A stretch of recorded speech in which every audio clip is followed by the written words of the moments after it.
प्यारे भारतवासियों, सप्रेम नमस्कार।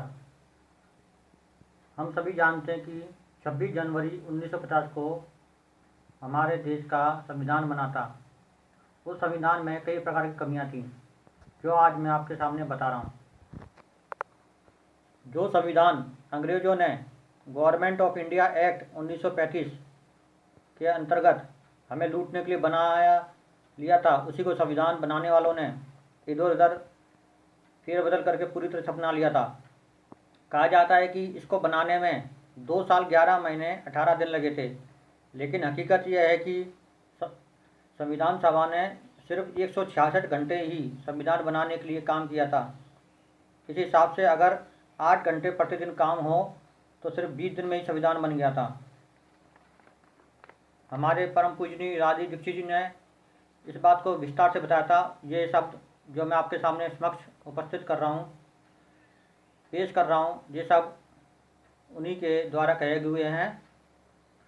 संविधान के अनुसार भारत धर्मनिरपेक्ष है, लेकिन भारत की परंपरा के अनुसार कोई भी देश धर्मनिरपेक्ष नहीं हो सकता है, बल्कि पंथ और संप्रदाय निरपेक्ष हो सकता है।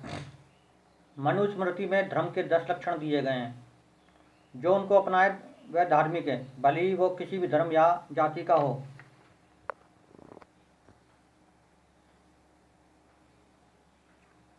क्या संविधान निर्माताओं के पास इतना भी धर्म का ज्ञान नहीं था जितना हमारे जैसे छोटे मोटे लोगों पर है? राजीव दीक्षित जी कहते हैं कि कहा जाता है कि संविधान बड़े ही दूरदर्शी और देशभक्त लोगों ने बनाया था, लेकिन अगर बनाने वाले इतने ही दूरदर्शी थे तो क्यों इसमें महज 62 सालों में 97 संशोधन 2009 तक करने पड़ गए हैं?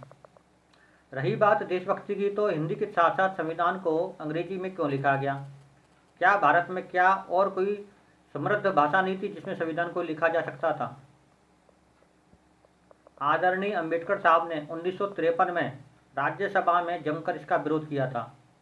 उन्होंने कहा था कि हमारे शहीदों की आशाओं पर यह संविधान खरा नहीं उतर पाएगा, इसलिए इसे दोबारा बनाना चाहिए।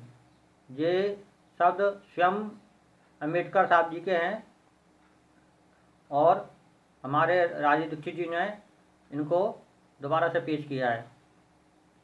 उनका कहना है, हमारा महान संविधान देश के 70% लोगों के लिए रोटी का इंतजाम नहीं कर पा रहा है, बाकी की बातें तो बहुत दूर की हैं।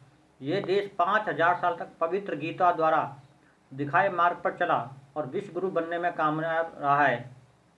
देखिए तो सही, 5000 साल पुराने ग्रंथ में कहीं कोई ऐसी बात नहीं जिसका संशोधन किया जा सके। ये है भारत की महान परंपरा, जिसको हम भूल गए हैं।